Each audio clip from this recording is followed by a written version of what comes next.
Okay, I'm going to show you a great tool. On Windows, you're going to search here in the search bar and search snipping tool. The first time you use it, I recommend right-clicking and instead of unpin from start, it would say pin to start. Do that because you're going to use this more than once. Trust me, once you get used to it. Okay, so I am wanting to show students where to find this update section, but I want a screenshot. And I have done a lot of playing around with print screen, pasting it, too many steps. So this snipping tool is amazing.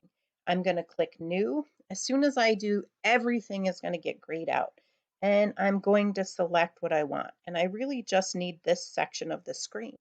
Once I let go, it's going to create a view of it where I have options. It doesn't look like I can do anything, but if I right click, I can send to, so I can email it, I can copy it, I can save it as if I want to save this as a file, but here I want to copy it because what I wanted to do is in this PowerPoint, I wanted to insert this image. So then I'm going to right click and I'm going to paste it in here. And now I have that screenshot that I took, which I can then show students. Here is where you need to click on this update button.